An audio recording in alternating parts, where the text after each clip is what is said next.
Welcome everyone to The How. I'm Johnny Fahey, and in this episode we sat down with Coach Kuehn, Brandon Pflomm, and Joe Romano to discuss.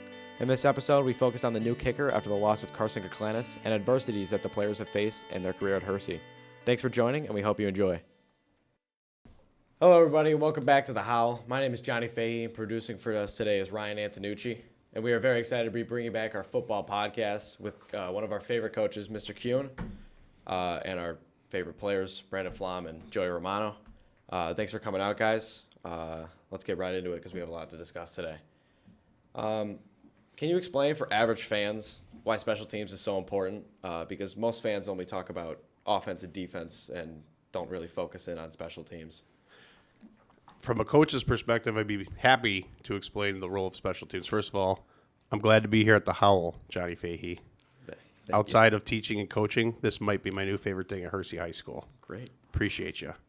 So, I mean, I'd like to pass the floor to our two esteemed seniors here in a bit about it. But, you know, being a former special teamer myself in high school and college, having fellow staff, colleagues, our head coach, as well as our many other of our coaching staff who have extensive experience playing and coaching special teams at elite levels, we know fundamentally that they make or break teams in terms of championship level performances.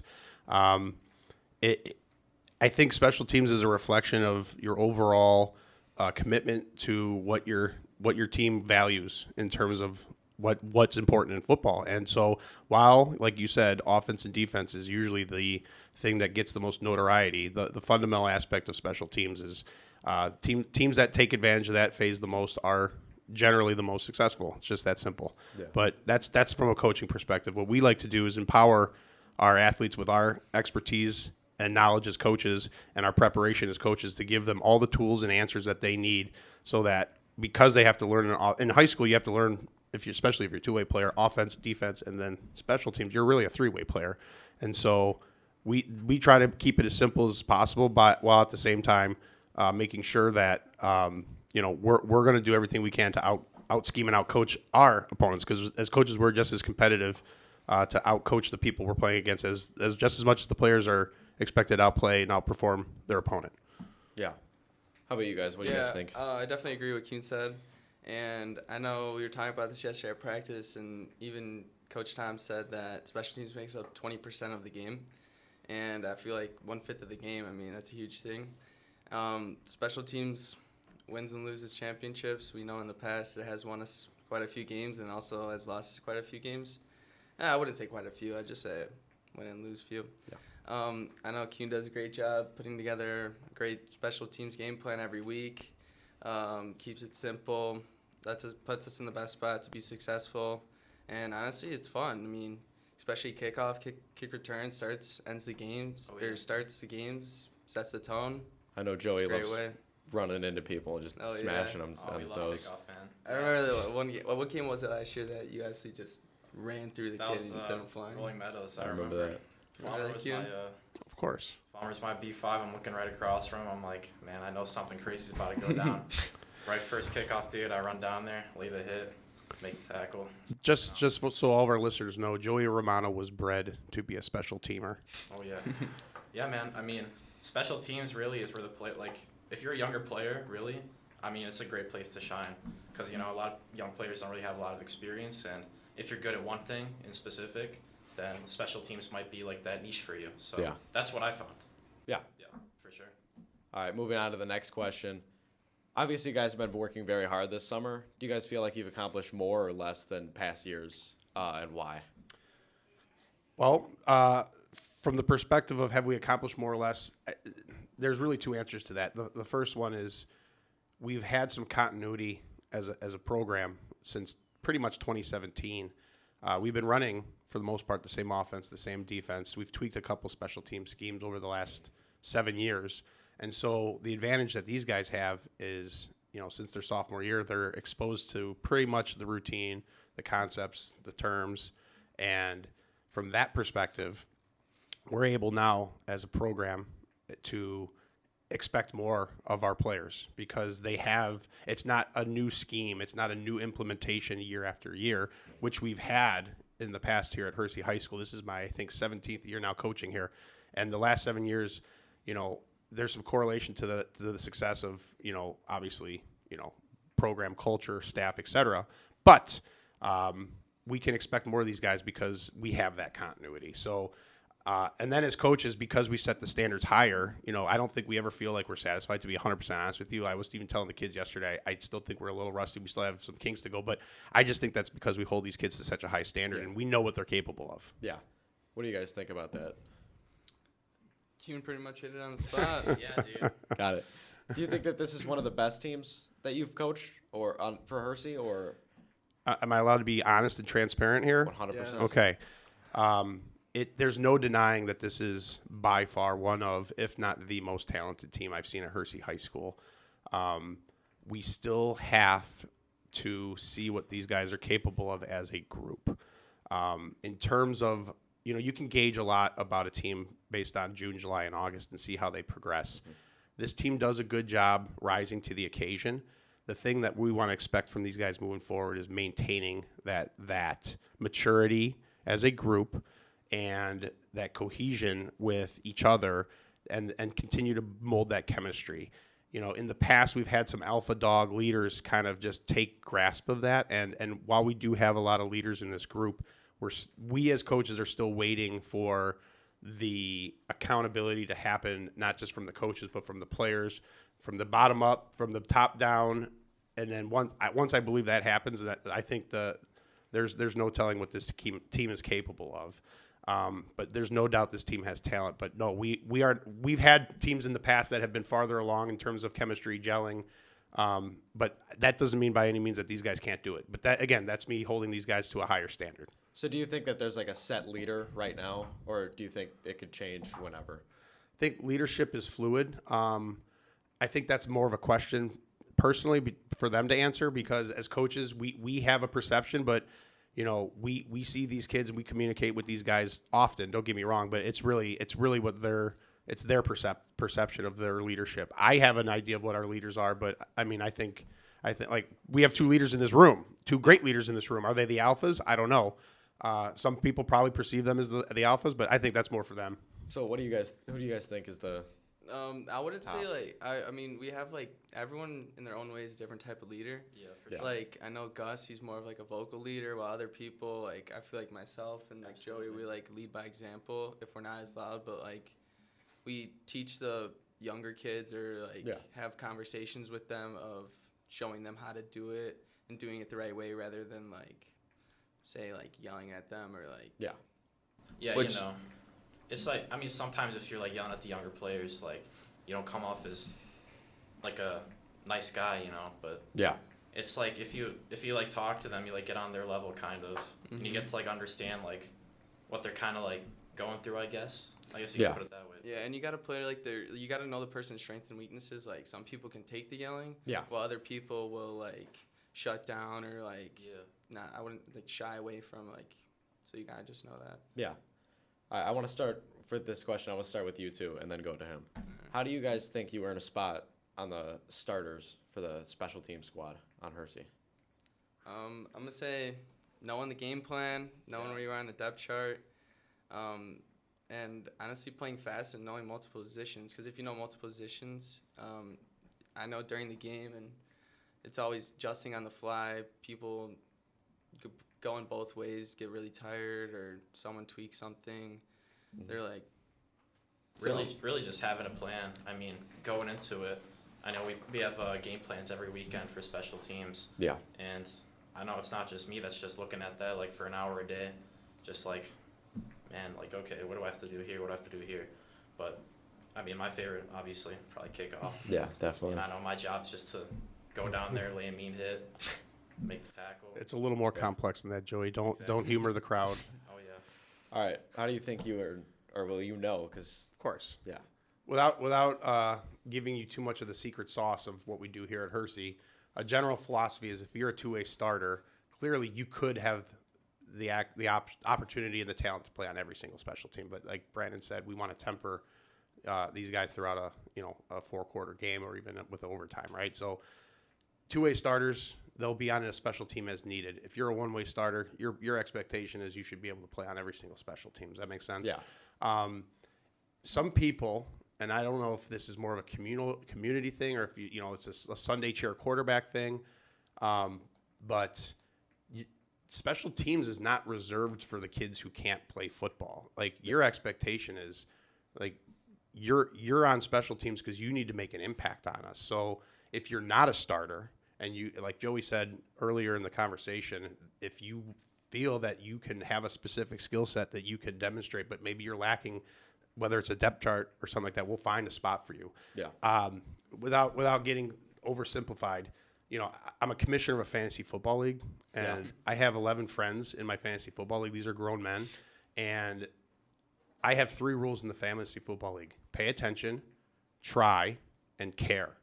And I can't even get 11 grown men to do those 3 things.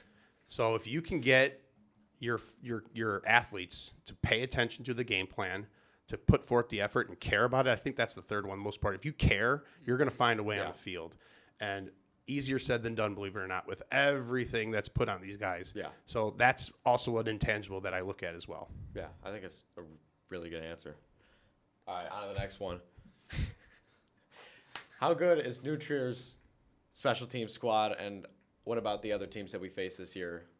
How do we compare to some of the other teams? Yeah, New Trier has an elite kicker. My colleagues we debate about this, but last year he was only a sophomore. He has the strongest leg I've ever seen on a high school kid that I've ever witnessed in person. And so he's coming back as a junior. He's a kicker and a punter. He's got a very strong leg. Now, last year, hopefully New Trier's not listening to this, he outkicked his coverage by hitting the ball too far, and he kicked it to this kid that we know named Carson Grove. And when you put Carson Grove in space, things happen. And it also helped that my counterpart here, Brandon Pflomm, and his teammate from last year, Jack Armstrong, were absolutely vicious on their roles and responsibilities that week.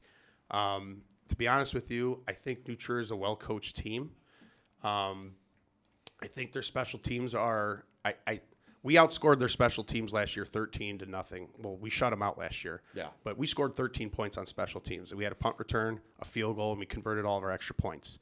So I know that this New Trier Trevian team is going to try to do everything they can to win, and they're going to use special teams to their advantage. They did. So as a coach, I can tell how good a program is based on how they care about their special teams in terms of their schemes, their preparation, and who they put out there too. If they're putting their studs out on special teams, I can tell they care. Yeah. New Trier in the past, they have a tendency to, if they feel good about you, they're going to try to take advantage of you. Week 9 against Maine South, their special teams was make and break. They had kicks blocked. Maybe this was 2 years ago. Now all the film's blending together, but they're going to come out and care. And without, I don't want to throw shade on any of our future opponents or overly praise any of our future opponents, because some of the teams that I would praise I would never want documented. But you can tell which teams put value and input into their special teams. Well, you just mentioned some of the film that you've watched. Yes. How much time do you take watching film to prepare for Me a game? personally? Yeah. My kids don't see me much between August and Thanksgiving, if that answers your question. No, in all honesty, hour a night, and then on the weekends, it's anywhere from 8 to 20 hours, depending on what we need. How much do you expect from some of the players? Listen, pay attention, try and care. I post a special teams game plan on Zoom. We just started doing this last year. I'm always trying to refine ways to make things easier for them. In the past, I used to put a presentation together, and then we'd meet Tuesday morning, and you could tell who watched it and who had no clue. Sometimes I'd come out on a Tuesday when we were doing a special team and ask a kid what they were doing on their job, and they would look at me blank-faced, and Coach Kuehn would get red-faced and want to take it out on the kids in the scout huddle. Johnny. Pretty sure I did that a few times. No, you just got to take it out on. If you know what I'm. Yeah, you know. I know. You've been behind the curtain, so you get it. Yeah. But now we present things to them. I try to time it out and segment it, so if they know they're only on kickoff or punt return, they will watch that segment. And if a kid ever follows up with me and asks a question, now I know they're ready. If I have to kind of, egg them along or tap them on the shoulder or give them a little encouragement, I know that I know what we're gonna go into. And then after every game, I break down all the film. I put all the data down so we can see what we do with our goals. We have goals that are completely aligned to determine did our special teams help us or hurt us that week. And we use that as barometers to see what we can expect out of the kids moving forward. So it's a process. I don't want to put a time on it per se, even though I did. I don't know. It's just know my family knows that, yeah, they don't see me much in the fall. All right, this one's specifically for you. Okay. Losing Carson Koklanis last year was a big loss. It was. As a kicker. How hard was it to fill that spot, and have you filled that spot yet? Great question. Our unofficial special teams marketer, Coach Rupslack, scoured the school looking for anyone and everyone. I even went to such lengths as talking to some of the girls' soccer team last year and seeing if they want to come out and kick extra points this summer. For some reason, none of them came out. I was really disappointed. But we even so there's been an MSL change.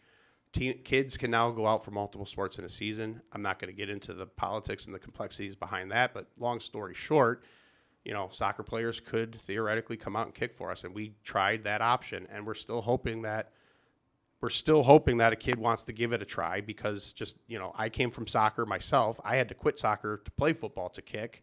That does not have to happen anymore. We tried a kid out in the summer. He looked great, but he's going to continue to prioritize his passion in soccer, which is fine. But we have two kids right now. We have a junior and a sophomore, Sebastian DeBicki and Jack Foster, who are competing for the job. They both have specific strengths and skill sets. As of right now, there is no set starter. I'm gonna wait for you to come out Friday night for that to be revealed. The team knows who we have, but I don't like to put that label on a kid because with high school football, there's just so much there's so much flexibility and variance that can change. But yes, we have two guys that I'm beginning to learn to trust. But Carson Koklanis was one of what was actually statistically the third best kicker to ever come through Hersey High School. The second best kicker to come through Hersey High School was John Bookout from the state championship team in 1987. And the best kicker to ever come through Hersey High School shall be remain nameless. All right. I think we all know who it is. Yeah, it's you. I mean, All records are records, guys. I don't know. I'm trying to coach a kid to break them. And Carson was very close. Carson set some school records last year for us, and he's one of the most accomplished kickers we had. Big shoes to fill. Well, his shoes were littler, but it's a big loss. Yeah. No, I mean, he was reliable. I mean, if you got a guy who can put 33% of his kickoffs in the back of the end zone, that's huge for our defense. Brandon will know. Yeah. Right? And now the only difference, though, is you have a kicker who can kick it in the end zone and don't. You'd never want the kickoff team to take a break and be reserved knowing and expecting that, because sometimes that can actually backfire on a coverage team. So that's just a little message for the Hersey football players on kickoff team as well. So how did it affect the players when you guys lost Carson Koklanis? Obviously, did it affect morale for the team? I don't think it had any effect on morale per se. Carson was a role player in our program. I think you can make that argument about any of the seniors we lost, but that would be more of a question I would probably put on them because, as a coordinator, it's nice to know that you can trust a kid, and that's where I look at it. But in terms of morale and one guy per se, I think it's bigger than that. But that would be more of a question that you would probably want to talk to them. Do you guys think losing some of the seniors changed morale for you guys this year, or are you guys just back and ready to go? In terms of leadership, I would say yes, because obviously, last year's leadership was pretty good. Yeah. It was probably some of the best we've ever had in the program. They were very vocal. They led on the field. They'd get a break every play.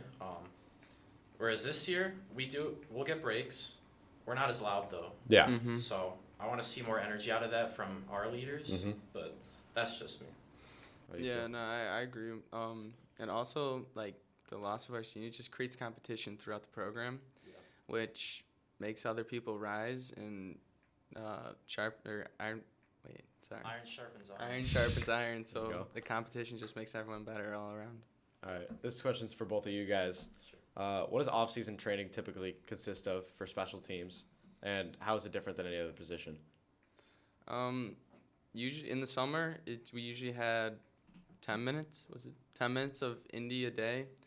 And so punters, kickers, field goal, PAT, they do their thing, and that it would be sectioned off in groups. They do their thing, then kickoff and like gunners, they like have stations. What other stations were there?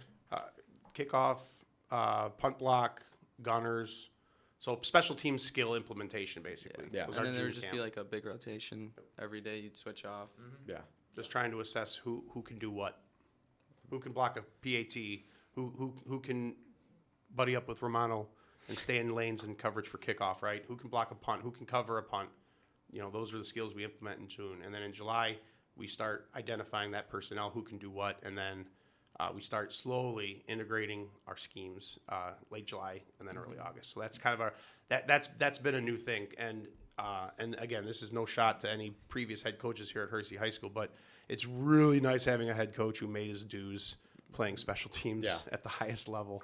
Yeah. So I have an affinity for that, so it helps. Yeah. All right. Looking at your guys' schedule this year, some tough opponents. Which matchups concerns you the most?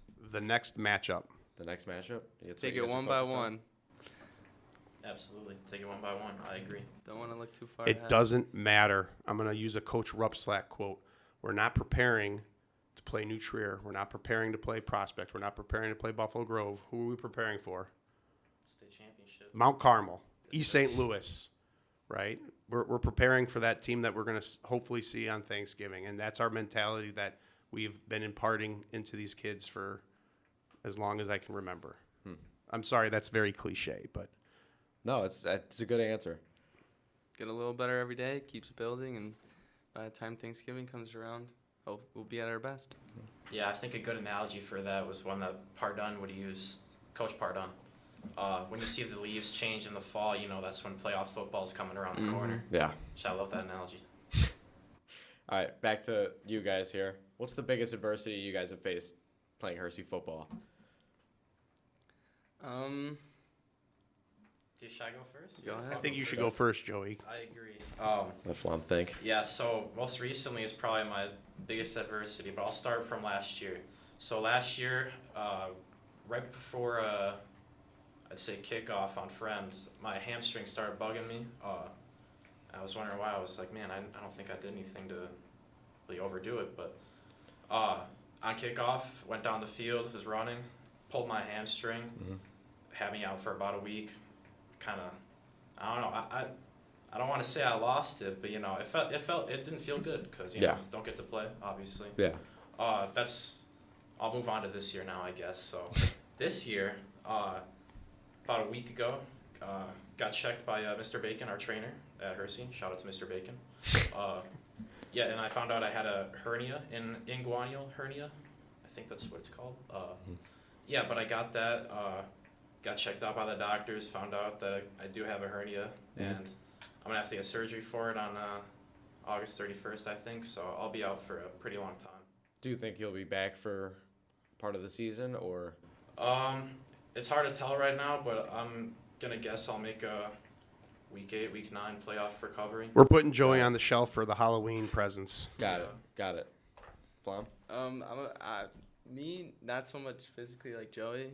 I'd say like the time aspect and like making sacrifice for like between the time commitment of coming in the morning for 0 hours, summer camp, lift, film. In the end, it's all worth it, but it's a big sacrifice and. Oh yeah. Just spending a lot of time working on your craft. All right, this one's for you again. You mentioned earlier on the podcast that you did special teams in college. Yep.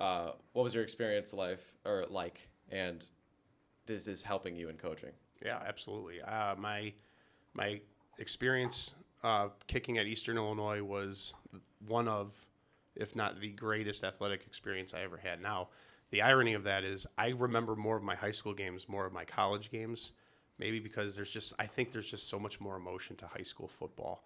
And I'm still in touch with my high school buddies and college buddies, but EIU was awesome. I actually look at EIU more from the social aspect because I had teammates from all over the country, teammates from Florida, teammates from the south side of Chicago, teammates from Texas, teammates from Stevenson, Barrington, right? But that locker room all came together for one common goal, right? And the relationships that I made with my teammates, I don't want to do too many name drops, but it's really cool the network that I established from my teammates at Eastern Illinois.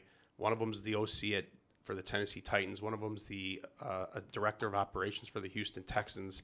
The coaching staff that came through EIU. There's an assistant head coach at Vanderbilt, a defensive coordinator at Florida Atlantic, a co-defensive coordinator at Texas. Our head coach, at the time, I couldn't stand the man. But as I became older and became a coach myself and then a father, and then, being a son to my father, I really started appreciating more and more and more what he did because he was such a high character guy. And the thing that I love the most about our coaching staff is we have high character men that are mentoring these guys, and I'll gauge that from my wife. My wife loves our coaching staff because she knows these are great men who have great intentions. We're family men. We care about our families. We care about our athletes. We do great things in the classroom as well and in our professional lives. And I think my experiences from college helped me shape and gain that perspective about how important this is as coaches. Because while we see a kid in the classroom 80 minutes a day, we see these guys 2 hours a day. Yeah. The closest relationships I've built in this building have been with my football players and the girls that I coached in the spring for track and field. It's not even a question. And some of my greatest mentors were my coaches. Yeah. Hersey's motto is win with character. Do you think that most of the players represent that to the fullest extent? I think they represent it based on how they perceive it. And Coach Nelson, he is, and Coach Pardon, he set the standard, and he helped shape what Coach Nelson really wanted our vision for our athletes to be. The reality is, though, we have high school kids who are not perfect human beings, but our job is to provide them the roadmap to be the best young men they can be. And we are there for them when things go well. We are there for them when decisions might not be perfect. And our number one goal is for these guys to walk out of this program better people. That's a fact. It doesn't matter, record aside. And yes, it's a process.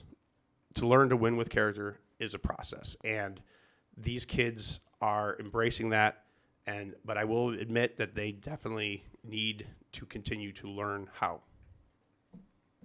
All right. Now that I'm gone, who do you think's the star of Hersey High School's special team squad? Owen Joseph. Owen Joseph. He's the holder. He's the holder. That ball doesn't go through the uprights if someone can't put it on the tee. And he can't put it on the tee if Andrew Pignataro doesn't throw the laser back there. No. Honestly, you're looking at them. It's Joey Romano and Brandon Pflomm. These are the heart and soul of the special teams. That's why they're here. Brandon Pflomm not only is our captain and starter and leader on defense, but the kid cares more about special teams than almost anyone I've ever been a part of. Joey Romano, like I said, was bred to do this, and he loves it. He absolutely loves it. He epitomizes our identity. So the stars of our special teams are the guys we're talking to right now. Got it. All right. Who's the funniest person on the team? Oh, man. Probably have to go with Will Nolan. Will Nolan. Oh, he's a jokester. Always cracking jokes on and off the field. Whenever you're not in a good mood, getting yelled at, he'll make a way to cheer you up a little bit. What about you? I think we got a newcomer, Brandon Jenkins. Yeah. Wow. That's a good one. Brandon Jenkins. Jinxie pretty Cat. Oh, yeah. Wow. Don't inflate that ego now. He's still young. Did you just call him Jinxie Cat? I did. Is that what you call him? I do. Yeah. I feel bad I for feel him. like most people call him It's- BJ though. Yeah. Guys, don't question my motives of why I come up with nicknames. It's from a movie called Meet the Parents. There was a cat called Jinxie Cat, and so I hear Brandon Jenkins, it pops in my head. Come on, Johnny, you know where I come from that perspective. No, I know. Everyone's got a bunch of nickname. stuff. Yeah. All right. What does a normal practice look like for the special team squad? In the summer, the stations in Indy mostly, and then as more came towards game week, we usually have 2 mods, which is 10 minutes for one specific special teams unit a day. Yeah. So like kickoff. Yesterday was punt, shield punt, and so I just say 1 per day. Yeah. All right. Then you just mentioned game week. For a game week, what do the different days kind of look like building up to, obviously, Friday night? Monday and Tuesday we're in pads. Monday's more of open field, a lot of running, while Tuesday's more of like close together, more contact, red zone, third and short. Yeah. And then Wednesday's a walkthrough and recovery day for our bodies. And Thursday is helmets with shells, which is like a mini shoulder pad. And you go quick, fast, go through all the stuff for the game. And The feel term very is prepared. called potentiation. Thursday is a potentiation day. I can't even say it. It's high intensity, low volume. So we get them ready for Friday. Got it. And then There's your word of the Fridays day, go. boys and girls. Potentiation. Got it. All right. We're going to take a little break from football, and we're going to go to just some questions about you guys. All right. Cool. Who's your guys' celebrity crush? Celebrity man. crush. I have two. Name them. Well, all right, honey, you know I love you. All right. But we made a joke in the past, like if these people knocked on our door, it's like, hey, it was nice meeting you. Nice knowing you. No, that's a joking aside. I have two. Don't judge me. Kate Upton and Nicki Minaj.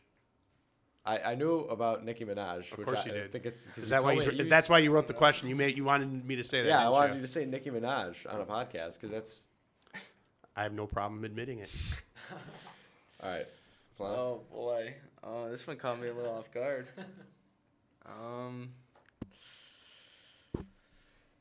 Joey, you can't Joe, say you got yourself, by anyone? the way. Okay. Joe, you got anyone? Oh man. I'm gonna say Rihanna. I like Rihanna. That's a good one. lot. That's a good Yeah. one. Yeah, I feel like she's smart and she got a beautiful voice. So No. Yeah. there you go. Wow. I'm in shambles right now. You got nobody? He's got so many he can't just choose one. You yeah. can't choose one. So many choices. I mean, Rihanna's definitely a great choice. She's You definitely can't up pick the there. same one. No, I know. I'm just saying she's definitely up there, though. I'm gonna go with T Swift. That's a good It's one. not bad I choice. like T that one. Swift, great music, I like that one. Sure. A safe choice. safe choice. Ryan, you got one? Don't even come over here. Wow. No, no. All right. We're passing. Sure. All right. Who is your guys' athletic hero growing up? I had three. Michael Jordan, duh. Dennis Rodman, I epitomized him, loved him. And number one, not even close, Walter Payton. I'm gonna have to go with Brian Urlacher. Joey?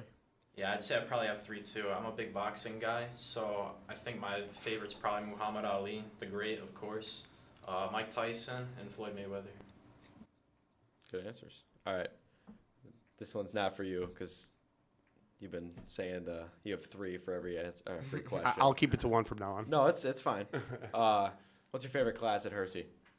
Like in the like subject or like Just any class? like specific class you've taken. I have to go with foods. You know, Studzik, great teacher, Mhm. fun class, got to cook a lot and eat food. Yeah. Can't get much better Yeah, than that. Yeah. Yeah, I gotta say my favorite class so far has been accounting. Mr. Murphy just makes that class so fun, man. And I don't know, it's like a subject that you think would be pretty boring, you know. He just makes it so fun, and it's like you feel like you're learning a ton all the time every time you're in that class. So, also Mr. Kuehn's U.S. history, of course, It was pretty legendary. legendary class. It was. Was there anybody else in there for football, or was it just? It was Romano. Beavis and Butthead. I mean, Joey Romano and Trevor Metling Oh yeah, kind of carried the catalyst of that class. It was, iconic duo, and we had many other strong personalities in that 6-hour group. for sure. Never got the chance. Oh, it was a 1-year Tuner. thing. It was myself co-taught with Mr. Wormsley, and then they separated Wow. us. It's okay. I mean, sometimes you got to break duos apart. But no, my favorite class to teach at Hersey High School is any class that I'm co-teaching with Mr. Kenworthy. That's Mr. Kenworthy co-taught class is truly a special place to be. Shout out to everyone who's ever been in a Kuehn Kenworthy collaborative. Why? What does he add to it? Just I don't think I know Mr. Kenwood. We've been he's a special ed teacher here at Hersey High School. We've been teaching together every year I've been here, 16 or 17 years now. We help. We're together to help students who need extra support. But our personalities are we don't clash per se, but we've gotten to the point where our chemistry, much like on a football field, is like we can almost like sense what each other are thinking, and in human geography, we'll take perspectives where we'll choose one side and the other, and then we'll just yell at each other kind of like what Joey was saying. Like, we trick the kids into learning. We basically get into a big argument, but it's about the content we're teaching, and all of a sudden the kids are like, "Oh my gosh, we just learned about politics," So anything with shout out Mr. Kemmerly. All right. Yes. Favorite pregame song to listen to on like the bus going to a. Ooh. That's a tough one, dude. I'm not really a one single song. I'm more of like an artist guy. All right. So who's the artist then? T Swift. No, not T Swift. Not for this one. Okay. Usually Lil Uzi Vert. Just have like the Apple Music Essentials on shuffle. Yeah. Man, this is a hard one. It's such an easy question. ASAP Rocky maybe or Travis Scott. What does ASAP Rocky sing again? R. Kelly's probably my favorite song by him. Another one. Yeah. Google this one, kids at home. The artist is Archie. The song is "We Ready." I want our team to come out to that song, but I'm the last person that they listen to when making decisions about that. So How do you spell that, Archie? Archie, Archie. The song is "We Ready." You would know it when you hear it. Yeah. All right. Favorite memory on the football field to this point? I'm gonna have to go with beating Prospect last I year. got a couple, man. It was a great game. Yeah. I mean, Overtime. It's a great one.